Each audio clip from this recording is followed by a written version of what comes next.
네, 오늘 대수보 회의 결과에 대해서 브리핑하겠습니다.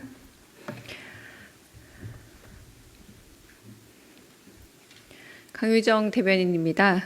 오늘 있었던 대통령 주재 제27차 수석 보좌관 회의 브리핑하겠습니다. 오늘 열린 수석 보좌관 회의에서 이재명 대통령은 중동 상황이 우리 경제에 미치는 영향에 대해 언급했습니다. 이어 경제가 어려울수록 취약계층이 받는 충격이 훨씬 더 크다면서 민생 경제 충격 완화를 위한 골든타임을 강조했고, 모든 정책을 총동원해 신속하고 정교한 집행에 역량을 집중해야 한다면서 상반기 공공요금 동결과 농축산물 할인 지원 확대, 유류세 인하나 화물차 대중교통, 농업인에 대한 유가 보조금 지원에 속도를 내달라 당부했습니다. 또한 이 대통령은 다양한 지원 방식이 있지만 양극화를 해소하려면 직접 지원과 차등 지원을 통해 어려운 쪽에 더 많은 지원을 하는 게 필요하다면서 효율적인 재정 집행을 포퓰리즘이라 비난하는 건 바람직하지 않다 덧붙였습니다. 위기일수록 민생 안정과 경제 회복을 위한 재정의 신속 투입이 꼭 필요하다면서 추경 편성을 최대한 신속히 해달라 당부했습니다. 또한 당면한 민생 경제 위기를 극복하는 걸 넘어서 국가 대전환의 새로운 기회로 삼는 지혜가 필요하다 강조했습니다.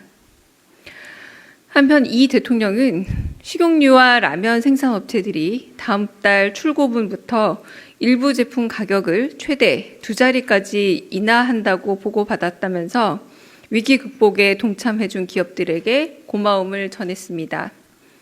이 부분을 조금 더 자세히 알려드리겠습니다. 최근 중동 상황 등 국제 정세의 영향으로 국제 원자재 시장의 변동성이 확대될 가능성이 제기되면서 장바구니 물가에 대한 국민들의 우려도 이어지고 있습니다. 이재명 정부는 그간 민생과 밀접한 주요 식품 기업들과 간담회를 개최하는 등 업계와 지속적으로 소통하며 원가 상황과 현장의 애로를 점검해왔고, 국민들의 물가 부담을 완화하기 위해 다양한 노력을 기울여 왔습니다. 이러한 과정에서 식품업계는 국민 소비 비중이 높은 라면과 식용유에 대해 오는 4월 1일 출고분부터 가격을 인하할 예정입니다. 라면은 4개 업체가 41개 제품에 대해 출고가를 약 40원에서 100원까지 인하하고, 식용유는 6개 업체가 출고가를 300원에서 1250원까지 인하한다고 합니다. 이에 대해 이 대통령은 국민의 물가 부담 완화와 민생 안정에 큰 도움이 될 것이라 평가했습니다. 이어 비공개 회의에서는 크게 중동 상황 대응과 교육 정책에 대한 발제와 토론이 이어졌습니다. 먼저 경제성장 수석실이 중동 상황에 대응할 물가, 금융 안정화 방안과 비상경제 대비 산업 대책을 보고했고, AI 미래기획수석실이 비상경제 대비 전력 및 열에너지 수급 대책을 보고했습니다. 교육정책은 사회수석실이 새학기 교육정책과 사교육비 부담 경감 방안에 대해 보고했습니다. 이 대통령은 정부가 도입 예정인 석유 최고 가격제 준비 상황을 꼼꼼히 물은 후 전국 주유소의 주유 가격에 혹시나 바가지 요금이 있지 않게 잘 단속해달라 지시했습니다. 또한 중소벤처기업부의 정책 결정이 어떻게 되는지 물으면서 우리나라의 기업 구조상 중소기업 비중이 매우 높은데 중소기업을 위한 정책을 활성화할 방안을 고민해달라 당부했습니다. 또한 자본시장 개혁과 관련해서는 위기를 기회로 삼아 충격에 단단한 자본시장 체질 개혁이 필요하다고 언급하면서 오는 18일 열리는 자본시장 안정과 정상화를 위한 간담회에서 공개될 자본시장 4대 개혁 방안에 대한 보고를 관심 있게 들었습니다. 교육 정책과 관련해서는 예체능 부분의 사교육 수요가 높다는 보고를 들은 후 문화예술 강사들에게 지원하는 국가 예산이 얼마나 되는지, 윤석열 정부 때 전면 삭감된 예산이 복구됐는지 확인한 후 정규 수업이나 방과 후 수업에 해당 예산이 어떤 방식으로 지원되는지도 꼼꼼히 물었습니다. 또한 문화예술인에 대한 지원이 충분한지도 관심 있게 물었습니다. 이상입니다. 네, 혹시 질문 있으시면 듣겠습니다. 네. 네, 서울경제신문 송종우 기자입니다. 말씀해 주셨던 자본시장 간담회에서 4대 개혁 관련해서 말씀을 해주신다고 했는데 좀 먼저 공개가 가능한 건지 싶어서 질문을 드리고요. 그리고 오늘 대통령 말씀 중에 그 현금 지원보다는 지역 화폐가 더 낫다. 이게 이제 지역 화폐를 활용하는 것이 과거에 보면 민생 쿠폰, 그러니까 소비 쿠폰이나 이런 전국민 재난지원금이나 이런 경우가 많았기 때문에 혹시 이번에 고유가로 인한 피해자 말고 전국민에게 지원되는 방안으로도 추경이 검토되는 것인지 궁금합니다. 네, 오늘 말씀하신 내용은 추경을 좀 신속히 해달라라고 조금 마련해달라라고 하는 말씀이었고요. 아직 정확한 그 추경의 규모 그리고 추경의 정확한 시기를 말씀을 나눈 건 아닙니다. 그러나 직접적인 체감의 경기를 활성화하기 위해서는 이를테면 뭐 소비 쿠폰이라던가 그래서 경기의 어떤 순환을 도울 수 있는 방식 같은 부분이 좀 더 도움이 되지 않겠느냐는 말씀, 아까 모두 말씀에서 하신 것처럼 체감 경기를 좀 더 활성화할 수 있는 방안도 고민해달라는 말씀을 같이 하셨고요. 오늘 해준 말씀은 좀 더 신속하게 추경에 대해서 좀 집중해달라라는 말씀을 분명히 하셨습니다. 네. 자본시장 관련해서는 자본시장 체질 개혁과 관련한 4대 개혁 방안이잖아요. 18일 날. 4개 정도 주제를 말씀드릴 수 있을 것 같습니다. 신뢰, 그러니까 아무래도 시장 질서 확립의 신뢰 문제, 그리고 주주 존중의 문제, 그리고 혁신의 문제, 그리고 접근성의 문제, 이 정도 주제 정도만 알려드리겠습니다. 네. 다른 질문 있으실까요? 네.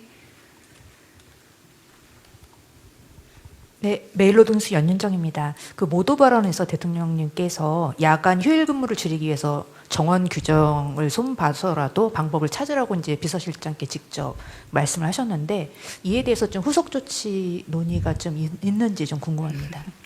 네, 방금 기자님 여쭤보셨지만 저희가 2시에 대수보 시작하면서 사실상 요즘에 환절기라서 조금 피로를 호소하는 청와대 비서실의 직원분들이 조금 계십니다. 그래서 그런 소식을 접하고 말씀하신 거라 지금 약 2시간 30분여 정도 지나서 아마 비서실 차원과 그 내부에서 아마 방안을 마련 중이지 않을까 싶은데요. 그 말씀의 요지라고 한다면 워낙에 좀 제 입으로 말씀드리긴 조금 민망합니다만 좀 새벽에 일찍 출근하고 야간에 늦게 퇴근하거나 주말 거의 없이 주 6, 7일 일하시는 분들이 많기 때문에 조금 더 휴식 시간을 보장할 수 있는 방안을 강구하라라고 말씀하신 걸로 이해가 되고요. 그 부분에 대해서 아직 보고는 이루어지지 않았습니다. 네. 네. 네, 안녕하세요. SBS BG의 김한진입니다. 대통령께서 오늘 라면이랑 식용유 등 가격 인하 소식을 전해주셨는데 그 이외에 다른 식품 혹은 아예 다른 품목에서 또 가격 인하 관련해서 보고를 달라고 청와대에서 주문한 것이 있었는지 혹시 기다리고 있는 보고가 또 있는지 궁금합니다. 식용유와 라면 업계로 지금 발표는 드리지만 아마 저희 이 브리핑 끝나고 나면은 관계 부처에서 조금 더 자세한 브리핑은 있는 것으로 제가 알고 있습니다. 네, 우리 지난번에 그 밀가루 등의 원재료에 대해서 좀 가격 인하가 있었지 않습니까? 그러니까 원재료가 가격 인하가 됨에 따라서 그로 인한 가공품에 대한 가격이 인하가 된다라고 좀 이해해 주시면 될 것 같고요. 그리고 향후에는 이 민생 물가 TF에서 설탕, 그리고 우리 그때 이제 물가가 너무 이제 가격이 높게 책정됐다고 알려져 있는 설탕, 밀가루, 전분당 등을 원재료로 한 그런 품목의 경우에는 관리 대상에 포함될 예정입니다. 그로 인해서 후속 조치도 가능할 수도 있겠습니다. 네.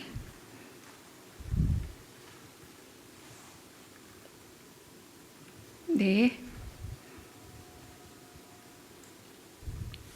예, 중앙일보 윤성민입니다. 그 대통령께서 그 추경을 언급하시면서 편성에 한두 달 정도 걸리는 게 관행인데 그보다 빨리 해달라 이렇게 주문을 하셨는데요. 이달 안에 편성을 주문한 거다 이렇게 이해해도 되는 건지 우선 좀 궁금하고요. 그리고 하나 더 질문드리면 대통령께서 그 미국의 무역법 301조 조사 개시에 대해서 어떤 방식으로 대응을 해라 또는 뭐 비슷한 주문이 있었는지 대수보 회의에서 그것도 있었으면 말씀해 주시면 감사하겠습니다. 네, 아까 말씀드렸던 것처럼 특정한 시기에 대해서 정하지는 않았고요. 다만 지금 중동 상황이 좀 경제에 미치는 여파가 있기 때문에 지금 당장 어떤 유가나 이런 부분에서 영향을 미치는 부분에 있어서 저희가 최고 유가제 같은 것들을 실시할 예정이기도 합니다만 추경이 이렇게 좀 계획을 세우는 데만 해도 너무 오랜 시간이 걸리다 보면은 체감될 수 있는 그런 경제적인 지원과 도움의 부분이 너무 늦는 것이 아니냐라는 취지의 말씀으로 이해해 주시면 될 듯합니다. 그리고 무역법 301조 조사 개시에 관해서는 저희가 드린 피지 내용으로 이해해 주시면 될 것 같고요. 그리고 대통령이 이 부분에서 특별히 얘기를 하거나 말씀을 나눈 부분은 없습니다. 그러니까 저희 말씀드린 내용을 하자면 이제 상호관세 위법 판결 이후에 301조를 통해서 기존 관세를 복원해 나간다는 입장이었고, 그리고 이제 16개 그 나라에 대해서 이 부분이 그 무역법 301조를 적용한다라고 했기 때문에 또 우리가 나름대로 이 균형을 훼손하지 않고 주요국 대비 불리하지 않는 상황으로 대우받을 수 있게 미측과 계속해서 협의해 나갈 예정입니다. 네, 다른 질문 또 있으실까요? 네, 없으시면 혹시 카메라 오프하고 또 궁금하신 거 있으면 더 듣겠습니다. 네.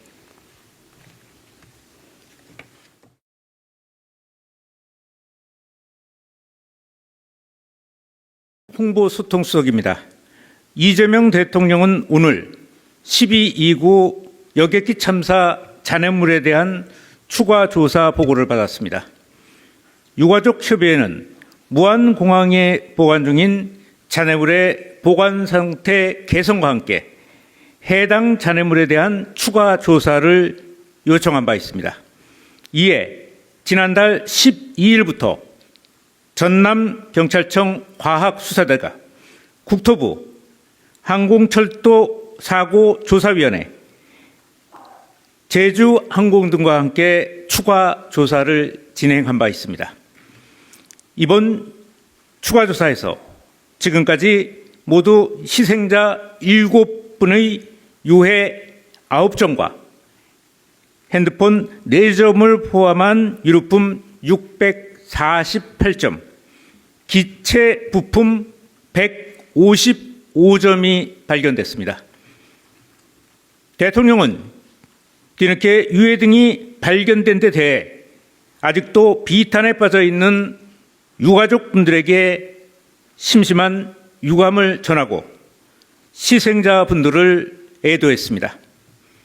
대통령은 사고 초기에 유해 수습이 안 된 경위와 이후 유해가 1년 넘게 방치된 경위에 대해 철저히 조사하라고 지시했습니다. 이와 함께 이번 사태에 책임 있는 관계자들을 엄중히 문책하라고 지시했습니다. 참사가 발생한 지 15개월이 지났음에도 여전히 진행 중인 사고 조사 역시 철저하고 신속하게 진행할 것을 주문했습니다. 잔해물 추가 조사는 이달 말까지 진행됩니다. 빈틈없는 조사를 통해 유가족들에 대한 예우를 바로 세우고 재난 대응의 책임을 다하도록 하겠습니다. 이상입니다. 자, 오늘 요 대수보가 끝나고 난 다음에 또 대변인의 브리핑이 있을 겁니다. 그래서 질문은 요게 잔해물 추가 조사 관련된 것으로 한해서 받도록 하겠습니다.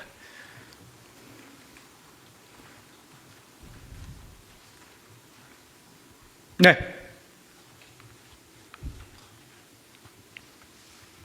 네, 수석님 유시스 김경록입니다. 네. 그 오늘 대통령께 그 잔해물 조사 관련해서 보고가 있을 때 그 초동 조사를 할 때 잔해물들이 유실된 경위에 대해서 추측되는 원인에 대한 보고도 함께 있었는지 질문드립니다. 네, 지금 현재 그 조사가 완료되지 않았고요.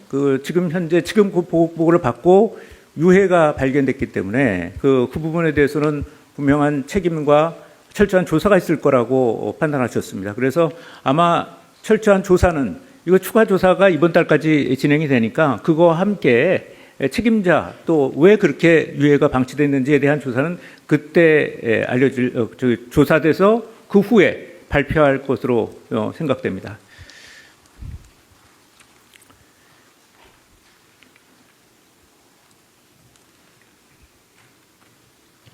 네. 지금까지 이 잔해물들은 무안공항 안에 있는 동력동이라고 하네요. 그 앞에 마대에 아마 8, 90개 정도, 마대 90개, 대형 포대 90개 담겨서 아마 보관 중인 상태였습니다.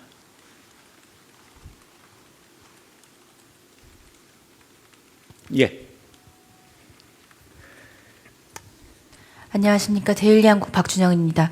대통령님이 1년 넘게 방치된 경위 조사를 지시하셨는데 어떤 기간이 이제 관리 책임이 있었던 건 현재까지 파악된 그런 바를 좀 이야기해 주실 수 있는지 궁금합니다. 네, 최근에 아마 이 항공 철도 사고 조사위원회가 충리실로 이관이 된 걸로 알고 있습니다.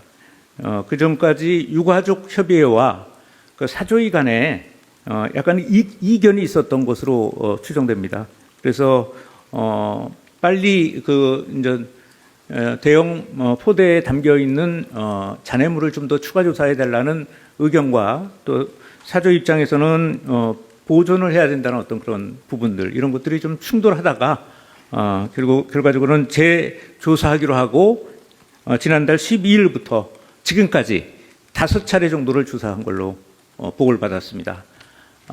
이달 말까지니까 조금 더 조사가 진행될 것이고요. 또 이에 따라서 유해 등이 더 발견될 수도 있습니다.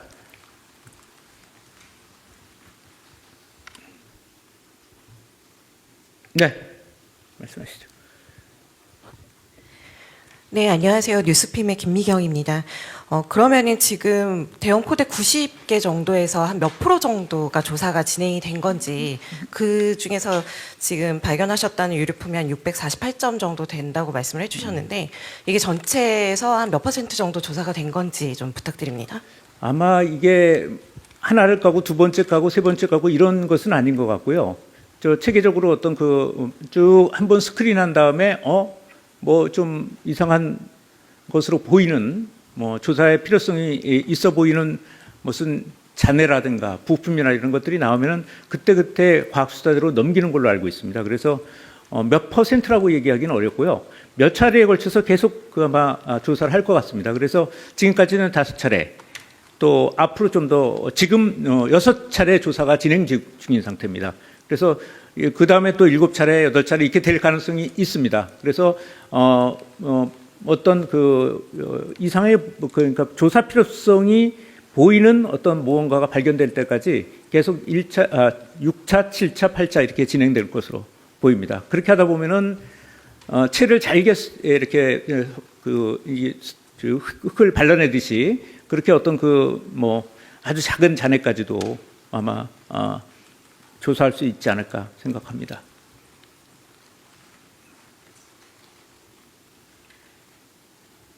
네.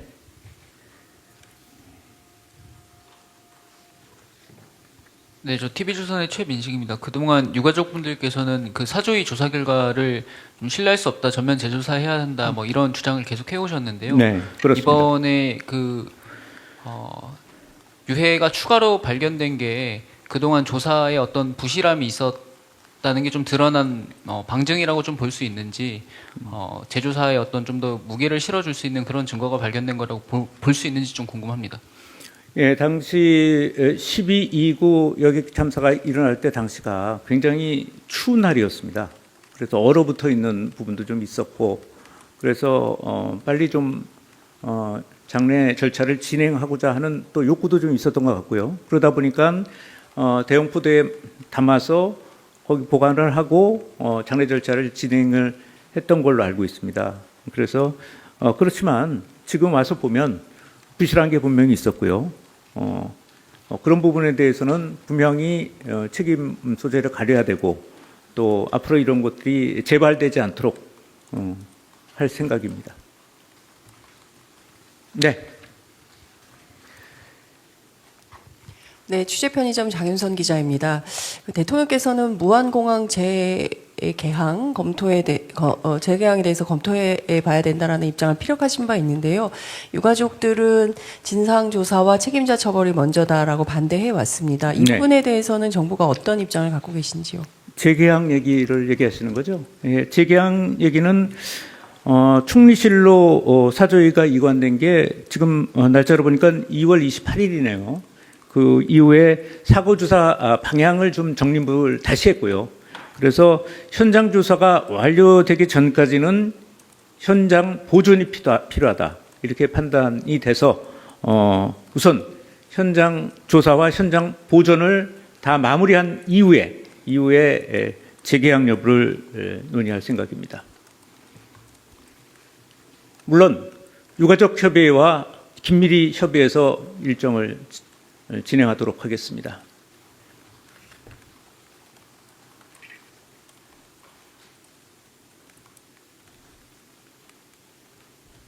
네. 또 질문 없죠? 네. 이상 마치도록 하겠습니다. 고생하셨습니다.